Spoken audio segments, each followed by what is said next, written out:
हर्षित landmark, सपनों का घर जैसा आप चाहते हैं हम बनाते हैं। 1, 2 एवं 3 BHK ready position flats. Call 9827321321।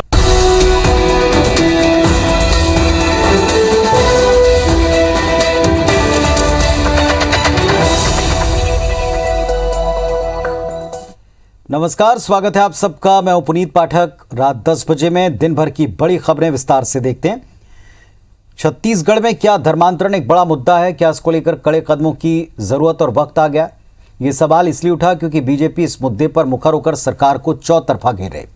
प्रदेश स्तर से लेकर केंद्रीय स्तर तक के नेता ये आरोप लगा रहे हैं कि आदिवासी इलाकों में सरकार के संरक्षण में धर्मांतरण हो रहा है। ताजा बयान केंद्रीय मंत्री फग्गन सिंह कुलस्ते का है। उन्होंने कहा कि छत्तीसगढ़ में योजनाबद्ध तरीके से लोगों को प्रलोभन देकर उनका धर्म बदला जा रहा है। इस पर मुख्यमंत्री भूपेश बघेल ने तीखा पलटवार किया। कहा कि बीजेपी को सांप्रदायिकता फैलाने में मास्टरी है। जहां उनकी सरकार नहीं, वहां इस तरह के प्रोपेगेंडा कर लोगों को भड़काते हैं।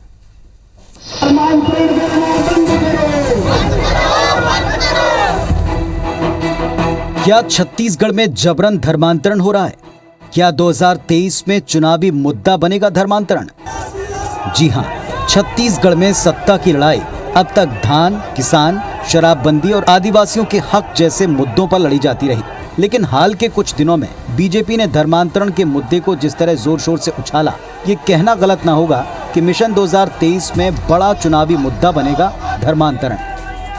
पहले ईसाई मिशनरियों द्वारा कथित तौर पर धर्मांतरण कराए जाने के मामले को उठाना हो, फिर कवर्धा विवाद को लेकर राज्य सरकार को आक्रामक तरीके से घेरने की कोशिश, इन सब से साफ लग रहा है कि बीजेपी इसे चुनावी मुद्दा बनाकर आगे बढ़ने की कोशिश कर रही है। धर्मांतरण पर प्रदेश बीजेपी के बड़े नेता अपने तेवर पहले ही साफ कर चुके हैं। अब छत्तीसगढ़ आने वाले बीजेपी के केंद्रीय नेता भी भूपेश सरकार पर हमला बोलने से नहीं चूकते। 2 दिवसीय दौरे पर छत्तीसगढ़ आए केंद्रीय मंत्री फग्गन सिंह कुलस्ते ने कहा कि प्रदेश के लोगों को प्रलोभन देकर धर्मांतरण हो रहा है। आदिवासी इलाकों में जो स्थिति बन रही है उसे नियंत्रित नहीं किया गया तो भविष्य में बड़ा विवाद बनेगा। किसी समाज को तोड़ने का प्रयास हो, ये सीख नहीं है और ना कोई स्वीकार करता है इस बात को। हमारे राइवल समाज में भी इस प्रकार की स्थिति है। आज है, बड़े लोग है इस बात को लेकर के मुखर भी हो रहे हैं और धीरे धीरे इन सब परिस्थितियों के बारे में होगा तो आपस में विवाद की स्थिति भी बनेगी, तो फिर झगड़े होंगे। केंद्रीय मंत्री ने कांग्रेस और भूपेश सरकार पर हमला बोला तो जवाब देने खुद मुख्यमंत्री भूपेश बघेल सामने आए और तीखा पलटवार करते हुए कहा कि बीजेपी और आरएसएस को सांप्रदायिकता फैलाने में मास्टरी हासिल है। जिन राज्यों में बीजेपी सरकार नहीं है वहां ये ऐसे अस्थिरता लाने की कोशिश करते हैं। भारतीय जनता पार्टी और आरएसएस दोनों ऐसे हैं जिसको धर्मांतरण और सांप्रदायिक सौहार्द बिगाड़ने का उनके पास मास्टरी है और जहां ये सरकार में नहीं होते, इसी असर के माध्यम से वहां अस्थिरता पैदा करते हैं। कांग्रेस अपनी वोट की राजनीति के लिए जो बहुसंख्यक समाज का अपमान कर रही है, यहाँ पर धर्मांतरण हो रहा है, जो हमारे देश का सम्मान का प्रतीक है भगवा झंडा, उसको पैरों से कुचला जाता है और उसके बाद कार्रवाई करने की बजाय जब कार्रवाई की मांग करते हैं तो ऊपर से आरोप लगाते हैं। आरएसएस के कारण ही आज भूपेश बघेल जी जो हैं वो हिंदू हैं। धर्मांतरण को लेकर प्रदेश में गरमाई राजनीति के बीच राज्यपाल अनुसुईया उइके भी मुख्यमंत्री भूपेश बघेल को पत्र लिखकर प्रदेश में जबरन धर्मांतरण की शिकायतों पर कानूनी कार्रवाई की मांग कर चुकी हैं। बहरहाल धर्मांतरण पर जारी आरोप प्रत्यारोप के बीच एक सच्चाई ये भी है कि 3 साल की भूपेश सरकार ने बीजेपी को ऐसा कोई मुद्दा नहीं दिया जिसे लेकर वो सरकार के खिलाफ बड़ा आंदोलन खड़ा कर सकें। यही वजह है कि बीजेपी अब धर्मांतरण के मामले में सरकार के खिलाफ माहौल बनाने की तैयारी में है। लेकिन क्या 2023 के विधानसभा चुनाव में प्रदेश में धर्मांतरण पर वाकई किसी दल को जनता का साथ मिलेगा? ये सबसे अहम सवाल है। राजेश मिश्रा के साथ राजेश राज, IBC 24 रायपुर। मुख्यमंत्री भूपेश बघेल कल सुबह 10 बजे से कलेक्टर कॉन्फ्रेंस करने वाले हैं। रायपुर के न्यू सर्किट हाउस ऑडिटोरियम में होने वाली इस कलेक्टर कॉन्फ्रेंस में मुख्यमंत्री भूपेश बघेल राज्य की कानून व्यवस्था, प्रशासन, राजस्व प्रशासन से जुड़े बाकी की शिकायतों का निराकरण करेंगे। अफसरों के साथ बात कर गिरदावरी राजीव गांधी किसान न्याय योजना, धान खरीदी की तैयारी पर बात करेंगे। इस कॉन्फ्रेंस में राज्य शासन के विभागों के वरिष्ठ अफसरों समेत सभी कमिश्नर और कलेक्टर मौजूद रहेंगे। कलेक्टर कॉन्फ्रेंस में राजीव गांधी ग्रामीण कृषि भूमिहीन मजदूर न्याय योजना के क्रियान्वयन, गोधन न्याय योजना, गौठानों में रूरल इंडस्ट्रियल हब की स्थापना, चारागाह विकास, वर्मी कंपोस्ट का उत्पादन, नरवा गरवा घुरवा बाड़ी योजना के क्रियान्वयन की प्रगति की समीक्षा की जाएगी। उत्तर प्रदेश के आगरा में पुलिस हिरासत में वाल्मीकि समाज के युवक की मौत के बाद इस पर सियासी घमासान तेज हो गया है। मृतक के परिवार से मिलने जा रही कांग्रेस महासचिव प्रियंका गांधी वाड्रा को आगरा एक्सप्रेसवे पर हिरासत में लिया गया। बाद में पुलिस ने उन्हें जाने से उनकी इजाजत दे दी गई। इस दौरान एक्सप्रेसवे के एंट्री पॉइंट पर कांग्रेसियों के साथ में पुलिस की झड़प हुई। आगरा जाने से रोके जाने पर कांग्रेस महासचिव प्रियंका गांधी ने कहा कि अरुण वाल्मीकि की मृत्यु पुलिस हिरासत में हुई है, उनका परिवार न्याय मांग रहा है, मैं परिवार से मिलने जाना चाहती हूँ। यूपी सरकार को इसमें किस बात का डर है, क्यों रोका जा रहा है? वहीं मुख्यमंत्री भूपेश बघेल ने भी पूछा कि उत्तर प्रदेश में लोकतंत्र है कि नहीं, क्यों रोका जा रहा है? वाल्मीकि समाज से जुड़े अरुण कुमार को पुलिस ने चोरी के आरोप में गिरफ्तार किया था। पुलिस कस्टडी में पिटाई से उसकी मौत का आरोप परिवार का है। केंद्रीय मंत्री और रिपब्लिक पार्टी ऑफ इंडिया के अध्यक्ष रामदास अठावले ने इस पर कहा कि प्रियंका गांधी चाहे जितनी भूमिका बना लें, यूपी में कांग्रेस की स्थिति ना के बराबर है। प्रियंका अगर महिलाओं को 100% टिकट दे देंगी तब भी उनको वोट नहीं मिलेंगे। अठावले ने राहुल गांधी पर भी हमला बोला, कहा कि राहुल को पार्टी का अध्यक्ष नहीं बनाना चाहिए, इससे कांग्रेस का सत्यानाश होगा। पुलिस की खुद स्थिति ये हो गई है कि वो कुछ कह ही नहीं पा रहे हैं। उनके अधिकारी भी जानते हैं कि ये गलत है, इसके पीछे कोई एक्चुअल रीजन नहीं है, कोई लॉ एंड ऑर्डर का इशू नहीं है, फिर भी रोका जा रहा है। तो खुद बेचारे शर्मिंदा है। मैंने इनसे कहा 144 है तो 4-5 लोग जाने दी, वैसे भी अब 4-5 ही तो लोग हैं। उन्होंने कहा कि देखेंगे, परमिशन पूछ रहे हैं, देखते हैं। ऐसा क्या कारण है? लखीमपुर गई प्रियंका जी तो 4 दिन तक गिरफ्तार करके रखे। आज कस्टोडियल डेथ हो गई, उसमें उसे मिलने जा रहे थे तो वहाँ रोका जा रहा है। तो वहाँ लोकतंत्र है कि नहीं है? प्रियंका जी से इतनी डरती क्यों है योगी सरकार? प्रियंका गांधी जी कांग्रेस पार्टी की जनरल सेक्रेटरी है, उनको अपना काम करने का पूरा अधिकार है, अपनी भूमिका रखने का पूरा अधिकार है। लेकिन कितनी भी भूमिका रखने की कोशिश करे, लेकिन उत्तर प्रदेश में कांग्रेस पार्टी नहीं के बराबर है। लगता है कि वहाँ प्रियंका गांधी कितनी भी कोशिश करे, लेकिन फरवरी 2022 के चुनाव में वह योगी आदित्यनाथ जी के नेतृत्व में बीजेपी सत्ता में आएगी। और चलिए बात मध्य प्रदेश में उपचुनाव के दंगल की करेंगे।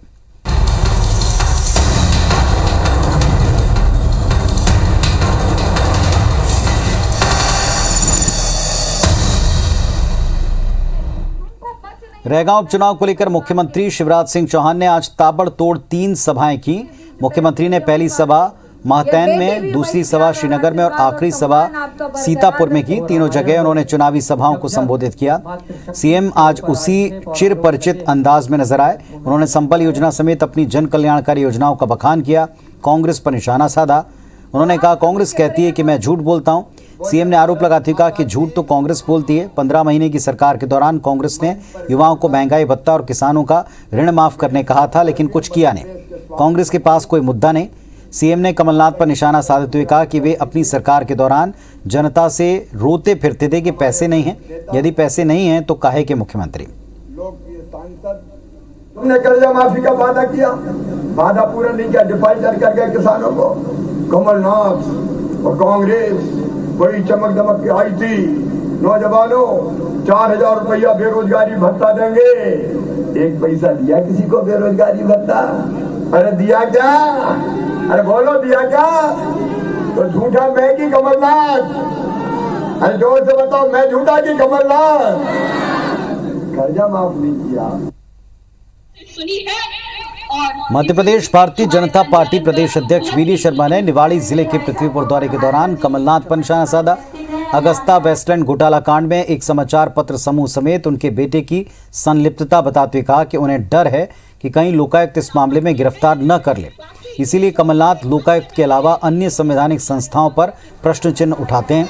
वीडी शर्मा ने कहा कि देश कानून से चलता है। जिस तरह से अगस्ता वेस्टलैंड घोटाले में वो और उनके बेटे मामले में अखबार से लेकर सारे साक्ष्य जो सामने आए हैं, मध्य प्रदेश उनसे पूछ रहा है आपने जो घोटाला किया, जो दलाली खाई, देश की सुरक्षा से खिलवाड़ किया। उनको डर है कि कहीं लोकायुक्त उनको जेल ना भेज दे, तो वो सर्वोच्च न्यायालय पर सवाल उठाते हैं। वो चुनाव आयोग पर प्रश्न चिन्ह लगाते हैं। जिनके पास कुछ बचता नहीं, वो प्रश्न खड़ा करने के अलावा कुछ कर नहीं सकते। ये कमलनाथ की खींच है, क्योंकि जिस प्रकार से अगस्ता वेस्टलैंड घोटाले में वो और उनके बेटे के मामले में इंडियन एक्सप्रेस समूह से लेकर सारे साक्ष्य जो आए हैं, मध्य प्रदेश उनसे पूछ रहा है कि आप इसने जो घोटाला किया है, जो दलाली खाई और देश की सुरक्षा से खिलवाड़ किया, उनको डर है कि लोकायुक्त कहीं उनको जेल न भेज दे।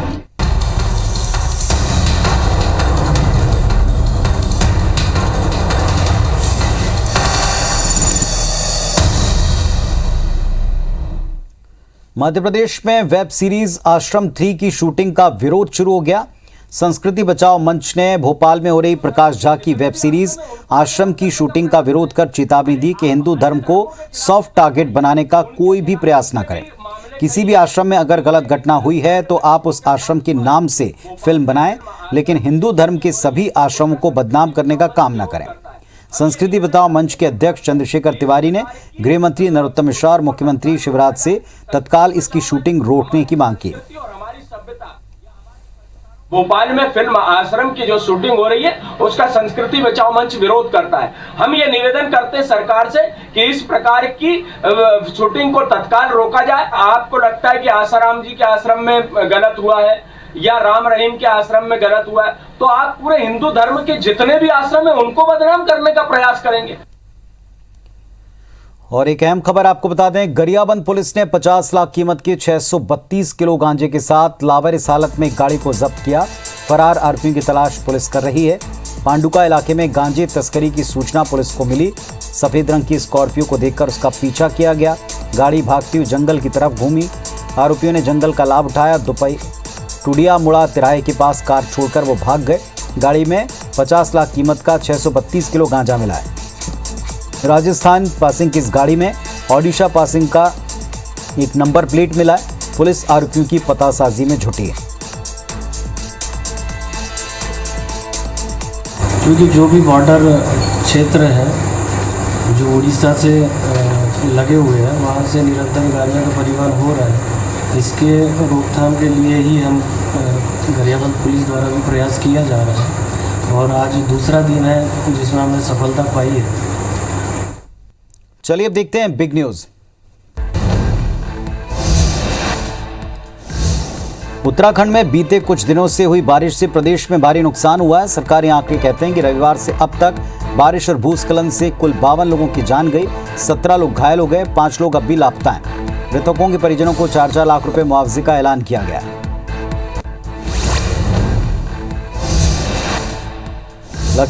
लखीमपुर खीरी हिंसा के मामले में सुप्रीम कोर्ट में बुधवार को सुनवाई हुई। हियरिंग के दौरान सुप्रीम कोर्ट ने एक बार फिर उत्तर प्रदेश सरकार को फटकार लगाई। कोर्ट ने कहा राज्य सरकार ने स्टेटस रिपोर्ट भेजने में देर की, एक दिन पहले रिपोर्ट भेजी जानी चाहिए थी। मामले की अगली सुनवाई 26 अक्टूबर को है।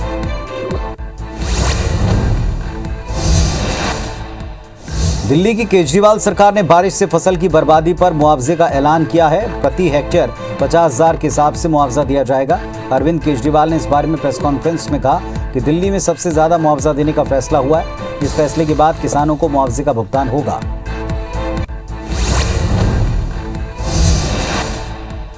भारत आने पर अब अंतर्राष्ट्रीय यात्रियों को कोरोना वायरस का नेगेटिव RT-PCR टेस्ट रिपोर्ट दिखाना अनिवार्य किया है। स्वास्थ्य मंत्रालय ने आज ये ऐलान कर दिया। कोरोना संक्रमण के चलते शुरू हुई घरेलू उड़ानों पर पाबंदी 18 अक्टूबर से हटा ली गई है। इस आदेश के बाद देश में घरेलू उड़ानों में 100% यात्री सफर कर पाएंगे।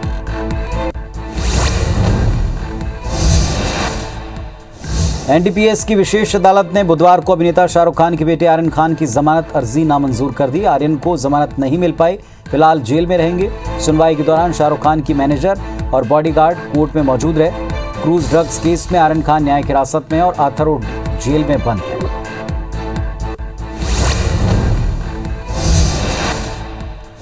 फेसबुक ऐप एक बार फिर से विवादों में है। यूनाइटेड किंगडम के कंपटीशन रेगुलेटर की तरफ से फेसबुक पर तकरीबन 50 मिलियन पाउंड यानी कि 515 करोड़ का जुर्माना लगाया। यूके ने फेसबुक पर यह कार्रवाई सूचना के उल्लंघन की रिपोर्ट को लेकर की है। यूके ने कहा कि फेसबुक ही नहीं, ये हर उस कंपनी के लिए एक चेतावनी है जो सोचती है कि वो कानून से ऊपर है।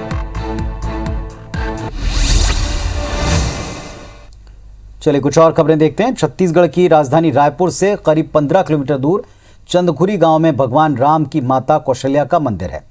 हाल ही में राज्य सरकार ने तकरीबन 16 करोड़ रुपए खर्च कर इस मंदिर और पूरे परिसर का जीर्णोद्धार और सौंदर्यीकरण किया, लेकिन उद्घाटन के पखवाड़े भर के भीतर सरकार पर भ्रष्टाचार के आरोप लग रहे हैं। मंदिर पहुंचने वाले आम लोगों से लेकर मंदिर के कर्मचारी और विपक्षी भाजपा नेता सरकार पर इस विषय पर निशाना साध रहे हैं।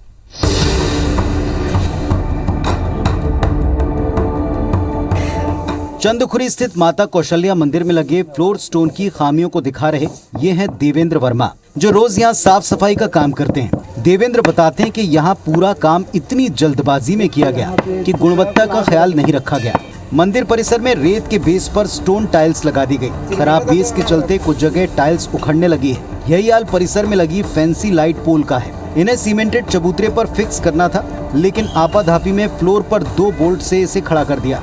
नतीजा ये कि कई लाइट पोल गिर चुके हैं। तालाब किनारे की गई बाउंड्री वॉल पर खूबसूरत लाइट बॉक्स लगाए गए, लेकिन एक पखवाड़े में कई लाइट बॉक्स टूट चुके हैं और इसके चलते आम लोगों में काफी गुस्सा है। क्या क्या गड़बड़ी दिखी आपको ये पिछले 6-7 दिनों में? जी, ये अभी फरस लगा हुआ है, ये अभी थोड़ा रेंगते हैं तो हलते हैं तो ये सब बात ऐसे लगा है। अच्छा। और 2-4 लाइट उट को पुरा दिया। अभी नीचे की साइड में जो लगी हुई फाइबर सीट थी, टुकड़े में लग रही है, पीसेस में लग रही है वो, तो नीचे वाली सीट वहाँ से गिर गई।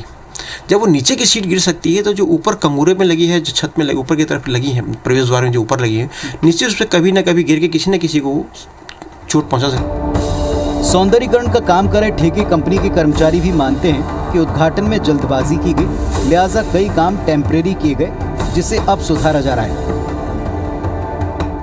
वो अपने कॉलम में जाम होने का था। अच्छा। तो जो जल्दबाजी में, इनोग्रेशन की जल्दबाजी में, वो एक्चुअली में पत्थर में जाम कर दिए थे और जो लोग काफ़ी भीड़ थी उस समय, तो सेल्फी लेने के चक्कर में 4-5 लोग टिक गए, तो उस चक्कर में ये हिल गया था।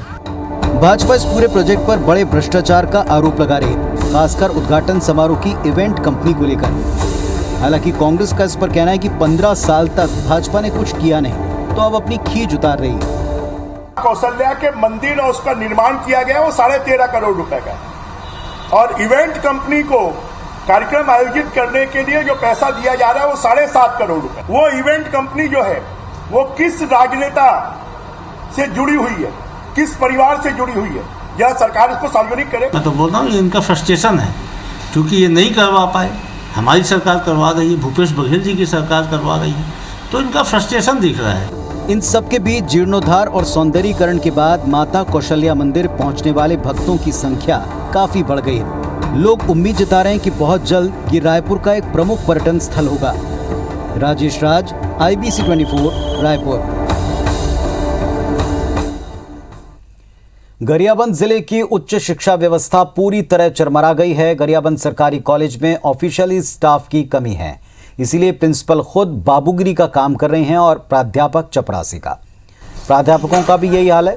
यहाँ कॉलेज में इस वर्ष तकरीबन 1637 छात्रों ने एडमिशन लिया, मगर कला में 6, कॉमर्स में 1 और साइंस का 1 भी प्राध्यापक नहीं है। इस तरह एक प्रिंसिपल के साथ 1700 बच्चों को पढ़ाने के लिए मात्र 7 अध्यापक हैं। ये हालात जिले में केवल इसी कॉलेज के नहीं बल्कि जिले में संचालित सभी 7 महाविद्यालय के हैं। 7 महाविद्यालय लगभग 7000 बच्चों को पढ़ाने के लिए 105 पद स्वीकृत हैं, मगर उनमें से केवल 33 पद भरे हैं, बाकी रिक्त हैं।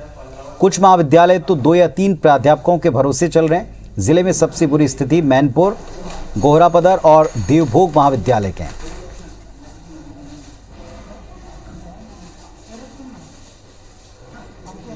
जगदलपुर में संचालित 72 आंगनबाड़ियों में से 42 आंगनबाड़ी केंद्र निजी भवनों में संचालित हैं।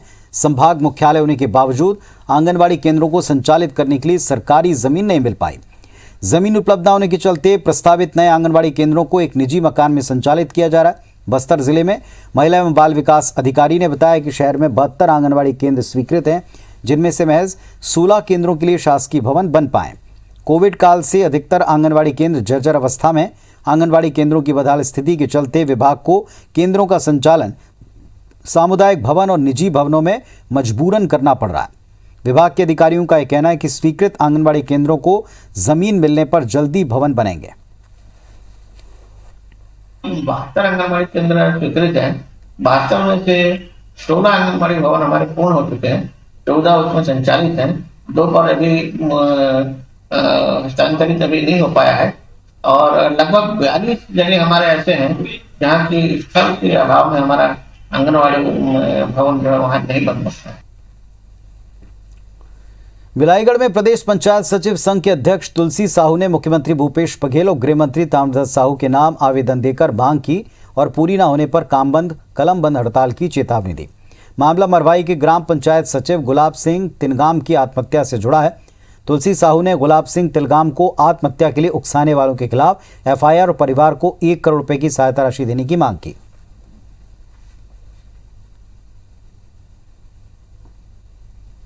सरगुजा संभाग में हाथियों का आतंक लगातार जारी है।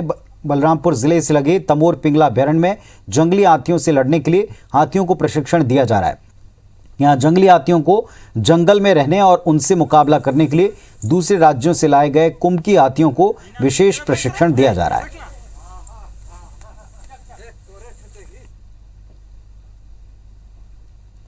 बलरामपुर जिले के वाड्रफनगर वन परिक्षेत्र में भालू के हमले से एक बुजुर्ग की मौत हो गई, जबकि दूसरा अस्पताल में भर्ती है। दोनों हमले अलग अलग स्थानों पर हुए।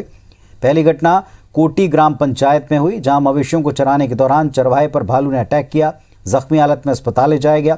दूसरी घटना गुड़ा गांव की, वहां भी भालू ने मवेशी चरा रहे चरवाहे पर अटैक किया। चरवाहे राज्यपाल की भालू के हमले से मौत हो गई।